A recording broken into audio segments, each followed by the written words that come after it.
ఒక పోక్సో విషయంలో వెంటనే రియాక్షన్ వెంటనే జైల్లో వేయడం లేకపోతే దానికి సంబంధించి జడ్జి ఏం చెప్తుంది చూడాల్సిన అవసరం ఉంటుంది. కానీ ఇందులో సిట్ ఏర్పాటు చేయడం అసలు దేశంలో ఎప్పుడైనా చూసిన పోక్సో విషయంలో సిట్ ఏర్పాటు ఫోక్స్ రోజు వందల కేసులు ఫోక్సో చట్టం కింద నమోదవుతున్నాయి.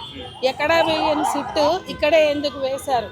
ఈ సిట్టు పేరుతో కాలయాపన కోసమా, సిట్టు పేరుతో దొంగ నాటకం డ్రామాకు తీశారా అని మేము ప్రశ్నిస్తున్నాం. ప్రతి ఫోక్సోలో సిట్టు వేసే ఆనవాయితీ ఎక్కడైనా ఉందా, లేదా ఇక్కడే కొత్తగా మీరు మొదలు పెట్టారా? ఎవరి కంటి తుడుపు కోసం కంటి తుడుపు చర్యలుగా ఈ సిట్టుని ముందుకు తెచ్చారు అని ప్రశ్నిస్తూ, ఆ సిట్టుకు వచ్చిన అధికారి కూడా ఏం మాట్లాడుతుంది, రితిరాజ్ గైక్వాడ్ ఆమె ఆధారాలుంటే అరెస్టు చేస్తాం, మళ్ళొకసారి చదువుకో అమ్మా, ఫోక్సో కేసును మీరు మళ్ళొకసారి పరిశీలించండి, చదవండి. ఫోక్సో కేసు నమోదయ్యాక ప్రాథమిక ఆధారాలు ఉన్నాయా లేవా అనేది బాధితులు సబ్మిట్ చేసిన రోజే చూస్తారు. దానికి 24 గంటల్లో చూస్తారు. దానికి 6 రోజులు అక్కర్లేదు, ఇది 6వ రోజు. కాబట్టి ఇన్ని రోజుల తర్వాత ఆధారాలు ఉంటే చూస్తాము అని చెప్పి నిన్న 12వ తారీఖు నోటీస్ ఇచ్చారు. స్టేషన్ బెయిల్ ఉన్న కేసులకే నోటీసులు ఇస్తారు. స్టేషన్ బెయిల్ లేని నాన్ బెయిలబుల్ ఎఫెన్స్ ఉన్న కేసుల్లో పిలుస్తారు, ఫోన్ చేసి పిలుస్తారు. ప్రతిసారి పోయి బజార్లో పట్టుకుని లాక్కు రమ్మని మేము కూడా అంటలేము. ఎవరైనా నేరస్తుల నిర్ధారణ కాకుండా వాళ్ళని అగౌరవంగా తీసుకురమ్మని చెప్పట్లేదు. కానీ బాబు, బండి భగీరథ్ నీ మీద కేసు నమోదైంది, నువ్వు పోలీస్ స్టేషన్కి వస్తావా, మమ్మల్ని వచ్చి మాట్లాడమంటావా అని అడగాలి. అతను వీళ్ళైనా వెళ్ళి మాట్లాడాలి, అతనన్నా రావాలి. అలా పిలిచినప్పుడు రాకపోతే అరెస్ట్ చేయాలి. కానీ నోటీసులు ఇచ్చేది ఫోక్సో కేసుల్లో లేదు. ఇది మొదటి అంశం. రెండో అంశం ఏంటంటే, ఏ ఫోక్సో కేసులో అయినా నమోదు కాగానే నువ్వు నిరూపించుకో, ఆ కర్మేదో నీది, నిరూపించుకోవాల్సిన బాధ్యత నీదే. నీ మీద ఫోక్సో ఉందని 20 ఏళ్ల పిల్లల్ని గుంజుకొచ్చేసినవి కూడా ఉన్నాయి. అసలు ఫోక్సోల్లో మరణదండలు తెచ్చిందే బీజేపీ ప్రభుత్వం. ఒకప్పుడు అసలు మేమందరం వ్యతిరేకించాం. ఫోక్సోలో 20 ఏళ్ళ 21 ఏళ్ళ పిల్లలు కూడా ఉంటారు, 19 ఏళ్ళ అబ్బాయిలు కూడా ఉంటారు. ఈ హార్మోన్స్ ప్రభావం కానీ, లేకపోతే పోర్న్ కల్చర్ ప్రభావం కానీ, చుట్టూ ఉన్న ఒక దిగజారిన అనైతిక వాతావరణంలో పిల్లలు తప్పు చేయొచ్చు, వాళ్ళు కంట్రోల్ తప్పచ్చు, వాళ్ళు కన్ఫ్యూజ్ కావచ్చు. లేకపోతే ఇక మొత్తం ఈ సెక్స్ హీన సంస్కృతి ఏదైతే ఉందో దాని ప్రభావానికి గురై 21-22 ఏళ్ళ పిల్లలు కూడా ఈ తప్పు చేయొచ్చు. అప్పుడు వాళ్ళని సరిదిద్దాలి, వాళ్ళని రియలైజ్ చేయాలి. వాళ్ళని మనం అందులోంచి, అంటే అమ్మాయి మైనర్ అయినా అమ్మాయిని ముట్టుకోవడానికి వీల్లేదు, అమ్మాయి మేజర్ అయితే ఆమె అంగీకారం లేకుండా ముట్టుకోవద్దు అని స్పృహని కల్పించాలి, దానికి తోడ్పడాలి. కానీ చేసిన నేరం ఉంది కదా, దానికి వాళ్ళు శిక్ష అనుభవించాలి. కానీ అది మరణ శిక్ష కాదు. లైఫ్ ఉండొచ్చు, ఎక్స్టెండెడ్ లైఫ్ ఉండొచ్చు, కానీ మరణ శిక్షలు వద్దు అని మేము చెప్పాం. పౌర హక్కుల సంఘాలు చెప్పాయి, మేము చెప్పాం. లేదు వాళ్ళకి మరణ శిక్షే కరెక్టు అని అద్వానీ అభిప్రాయపడ్డాడు, కానీ అవ్వలేదు. కానీ మోడీ షాలు వచ్చాక ట్రిపుల్ తలాక్తో పాటు ఏదైనా జరిగిందంటే ఫోక్సోలో మరణదండన. మరి ఇప్పుడు ఈ ఫోక్సో కేసు దాంట్లోనే నిర్వచించారు, అమ్మాయి 18 ఏళ్ళు నిండనట్లయితే లైంగిక సంబంధం పెట్టుకుంటే అది అత్యాచారం అని చెప్పి నిర్వచించింది బీజేపీ ప్రభుత్వం. మరి ఈరోజు ఎట్లా ఎగ్జామిషన్ అయ్యాడు బండి సంజయ్ కొడుకు అనేది మేము ప్రశ్నిస్తున్నాం. బండి సంజయ్ కొడుకు బండి భగీరథ్ మీద ఫోక్సో అనేది అట్రాక్ట్ అవుతుంది. సో ఫోక్సో కేసు కనుక నమోదు చేసినట్లయితే ముందు అరెస్ట్ చేసి విచారించండి, నిష్పక్షపాతంగానే విచారించండి. మీకు ఆధారాలు దొరకపోతే, అతను నిర్దోషి అని తేలితే, అతను నిరపరాధి అని భావిస్తే అతని మీద చర్యలు దానిని బట్టే ఉంటాయి, శిక్షలు కూడా దాన్ని బట్టే ఉంటాయి. కానీ అరెస్ట్ చేయడానికి వెనుకంజ వేసి మీనవేషాలు లెక్కించుకుంటూ రోజుకో డ్రామా. పరారీలో ఉన్నాడు బండి భగీరథ్ అని పోలీసులు అంటారు, నా కొడుకు పరారీలో లేడు, విచారణను ఎదుర్కొంటానికి సిద్ధంగా ఉన్నాడని బండి సంజయ్ హనుమాన్ జయంతిలో హనుమంతుడి సాక్షిగా చెప్తాడు. ఏంటి డ్రామాలు? బండి సంజయ్ ఒకటి చెప్తున్నాడు, తెలంగాణ పోలీసులు ఒకటి చెప్తున్నారు. తెలంగాణ పోలీసులు న్యాయం కోసం నిలబడతామంటారు. నిన్న డీజీపీకి ఆదేశాలు వస్తాయి, ఆయన మొన్న చెప్తే నిన్న రితిరాజ్ గైక్వాడ్ని నియమిస్తారు. ఆమె నోటీస్ ఇస్తుంది, ఇవాళ 2 గంటలకి అతను రానేలేదు. అపహాస్యం చేస్తున్నాడు తెలంగాణ పోలీసుల్ని. పోయేది తెలంగాణ పోలీసుల ఇజ్జతా, లేకపోతే నిలబడేది కనపడేది బండి సంజయ్తో రేవంత్ రెడ్డి గారి మిత్రత్వమా, స్నేహమా, ప్రియ మిత్రుడిగా నిలబడడమా? ఇవాళ ప్రజలు అర్థం చేసుకుంటున్నారు.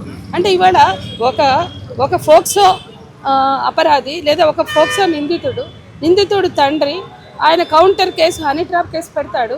హనీ ట్రాప్ కేసు పెట్టి అతను కూడా నేరంలో భాగం పంచుకుంటాడు. అతనిని 2 రోజుల తర్వాత ఈ హనీ ట్రాప్ పెట్టినాక పోక్సో నమోదైన 2 రోజుల తర్వాత ఆయనను పట్టుకుని నా ప్రియమిత్రుడు బండి సంజయ్ అని ఈయన ప్రకటిస్తాడు. అంటే ఏంటి, మీ సీట్ల సర్దుబాట్లు, మీ రాజకీయ ప్రయోజనాలు తీర్చుకోవడానికి మైనర్ బాలికలే దొరికారా అని మేము ప్రశ్నిస్తున్నాం. మైనర్ బాలికల్ని పణంగా పెట్టి మీ స్నేహాన్ని పెంచుకుంటారా, మీ ప్రయోజనాలు నెరవేర్చుకుంటారా, లేకపోతే ముఖ్యమంత్రి బయటకు వచ్చి ఈ రాష్ట్రంలో ఉన్న డీజీపీ నుంచి మా అధికారులు లేదా ముఖ్యమంత్రులు అందరూ కూడా బాధ్యత వహించి బయటకు వచ్చి ఒక మైనర్ బాలికకి న్యాయం చేయడానికి నిలబడాల్సింది. ఎందుకంటే బీజేపీ కోసం ఓట్లేల రేవంత్ రెడ్డికి, బీజేపీని చూసి ఓట్లేల, కాంగ్రెస్ని చూసి భారతదేశంలో బీజేపీకి వ్యతిరేకంగా జాతీయ స్థాయిలో కాంగ్రెస్ పోరాడుతుంది. కాంగ్రెస్ ఎస్ఐఆర్ విషయంలో ఎట్లా పోరాడింది, అనేక విషయాలు, అనేక అవినీతుల్లో, అవకతవకల్లో రాహుల్ గాంధీ మాట్లాడితే అర్బన్ నక్సలైట్ ముద్రపడ్డాడు. ఈయన మాత్రం బీజేపీ మిత్రుడిగా ముద్రపడ్డాడు. మేరే సాత్ హమారే సాత్ జోడో అంటున్నాడు ఆయన. ఇవాళ భారత్ జోడో యాత్ర రాహుల్ గాంధీ చేస్తే బీజేపీ జోడో యాత్ర ఇక్కడ రేవంత్ రెడ్డి చేస్తున్నాడు. నువ్వు బీజేపీ జోడోగా ఉంటావా, భారత్ జోడోలో భాగం అవుతావా అని మేము నిలదీస్తున్నాం. రాహుల్ గాంధీ లాంటి వాళ్ళు కూడా కనిపించట్లేదా? ఇవన్నీ కాంగ్రెస్ అధిష్టానాన్ని కనిపించట్లేదా? ఇక్కడ భారత్ జోడో జరుగుతుందా, బీజేపీ జోడో జరుగుతుందా? బహిరంగంగా ఓపెన్గా ప్రధానమంత్రి మోడీ హమారే సాత్ జోడో అంటున్నాడు ఆయన. అంటే కాంగ్రెస్ నుంచి కాంగ్రెస్ పార్టీని గెలవమంటల్లా, రేవంత్ రెడ్డిని వచ్చి గెలవమంటుండు. జాతీయ స్థాయిలో కాంగ్రెసే వాళ్ళకి ఫైటర్, వాళ్ళని ఎదిరించి నిలబడేటువంటి పోరాడేటువంటి పార్టీ ఈ దేశంలో. జాతీయ స్థాయిలో ఎందరినో కలుపుకుని, ప్రాంతీయ పార్టీలను కలుపుకుని ఇండియా పార్టీగా పెట్టుకుని ఒక పక్కన పోరాడుతుంటే ఇది ఒక రకంగా కోవర్ట్ ఆపరేషన్ చేసినట్టు చేస్తున్నాడు రేవంత్ రెడ్డి.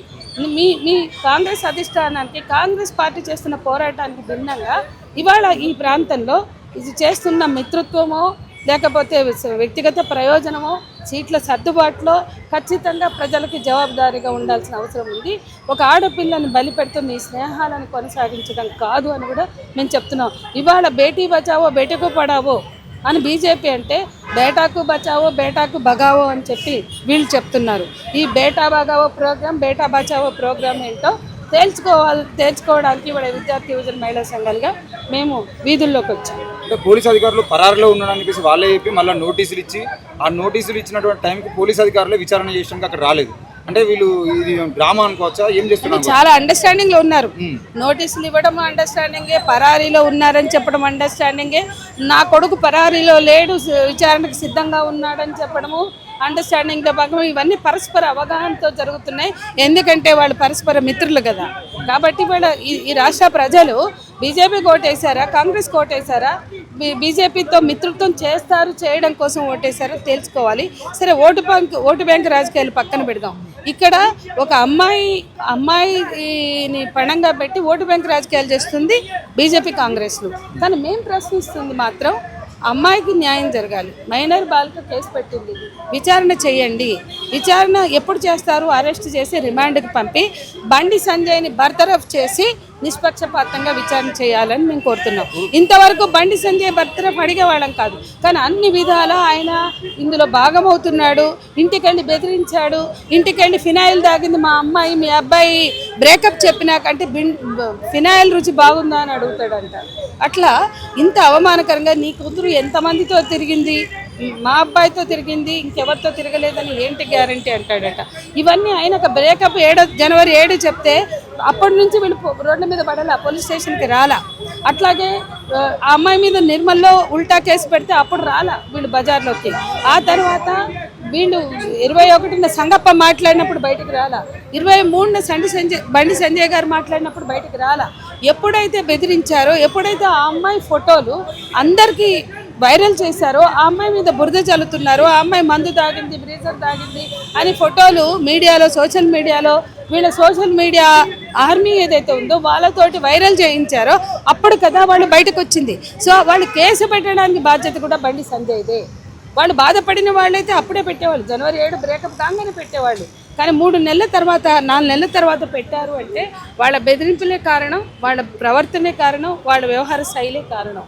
కాబట్టి బండి సంజయ్ ఏ వ్యవహార శైలితో తన కొడుకు ఇన్వాల్వ్ అయిన విషయాన్ని హ్యాండిల్ చేశాడో కూడా మనం ఆలోచించాలి. తన కొడుకు చేసిన తప్పుని కప్పిపుచ్చుకోవడానికి ప్రయత్నించాడే తప్ప పశ్చాత్తాపం ప్రకటించి దాన్ని సవరించి వాళ్ళకి భరోసా కల్పించి, ఎందుకంటే వాళ్ళకి ఇష్టమైంది కాబట్టి తిరిగారు గుళ్ళు గోపురాలకి, అమ్మాయికి ఇష్టమైంది కాబట్టి అతనితో వెళ్ళింది. కానీ ఆ తర్వాత గొడవలు వచ్చాక, బ్రేకప్ చెప్పాక, ఆ అమ్మాయి డిప్రెషన్లోకి వెళ్ళాక ఆ అమ్మాయికి ఇవ్వవలసిన మనోధైర్యం ఏంటి? ఆ అమ్మాయి గౌరవాన్ని కాపాడాలి, ఆ కుటుంబ గౌరవాన్ని కాపాడాలి. ఈరోజు చాలా చాలా అసత్య ప్రచారాలు జరుగుతున్నాయి. ఆ అమ్మాయి ఎల్కేజీ నుంచి 10th వరకు ఒక డేట్ ఆఫ్ బర్త్ సర్టిఫికేట్తో చదివితే ఇవాళ సడన్గా కొత్త సర్టిఫికేట్ పుట్టిస్తారట. ఆ అమ్మాయి డేట్ ఆఫ్ బర్త్ తప్పు, ఆ అమ్మాయి మేజర్ అంటే పరస్పర అంగీకారం అంటారు కదా. కాబట్టి ఇప్పుడు ఆ అమ్మాయి మేజర్ అని సర్టిఫికేట్ పుట్టిస్తున్నారు అనే ఒక వార్త మాకు వచ్చింది. కాబట్టి బర్త్ సర్టిఫికేట్ కనుక కొత్తది వస్తే ఇవాళ ఎల్కేజీ నుంచి 10th వరకు ఉన్న సర్టిఫికేట్ నిజమా? ఇవాళ బండి సంజయ్ కొడుకు ప్రేమిస్తాడు, బండి సంజయ్ కొడుకు రేపొద్దున ఏదో చేస్తాడని వీళ్ళు ఎల్కేజీలోనే తప్పుడు సర్టిఫికేట్ సృష్టించారా? కాబట్టి కొత్తగా వచ్చిన సర్టిఫికేట్ దొంగ సర్టిఫికేటా? ఎల్కేజీ టు 10th క్లాస్ వరకు ఉన్నది కరెక్ట్ సర్టిఫికేటా? ఆలోచించాలి. పోలీసులకు బుర్రా బుద్ధి ఉంటే అవన్నీ ఆలోచించాలి. విచారణలో బండి సంజయ్ కొడుకు దగ్గర ఉన్నటువంటి పర్సనల్ ఫోటోలు, వీడియోలు అన్నింటినీ ఈరోజు బీజేపీ ఐటీ సెల్కి సంబంధించినటువంటి విపరీతంగా ప్రచారం చేస్తున్నారు. కానీ ఇప్పటివరకు పోలీసు అధికారులు పోక్సో కేసులో వాళ్ళు అట్లాంటివి పెట్టదు అని చెప్పినా కూడా, వస్తున్నా కూడా ఒక్కరి మీద కూడా చర్యలు తీసుకున్నట్టుగా వాళ్ళ పేర్లు పోక్సోకి యాడ్ చేస్తున్నట్టుగా కనబడుతుంది. అందుకే మేమేమంటున్నామంటే వాళ్ళందరి మీద కూడా వైరల్ చేసిన ట్విట్టర్ హ్యాండిల్స్ కానీ, ఫేస్బుక్ కానీ, ఆ వెబ్సైట్లు కానీ ఏ ఐడీలతోటి చేశారో వాళ్ళందరి మీద కూడా చర్య తీసుకోవాలి. పోక్సో చట్టం అమలు అంటే మైనర్ బాలిక వివరాలని గోప్యతతో ఉంచడమే. మైనర్ బాలిక వివరాలని బహిరంగం చేసిన, ఫోటోలు బహిరంగం చేసిన వాళ్ళంతా పోక్సో చట్టంలో శిక్షార్హులే. ఇది కూడా పోలీసులకు మేము హెచ్చరిస్తున్నాం.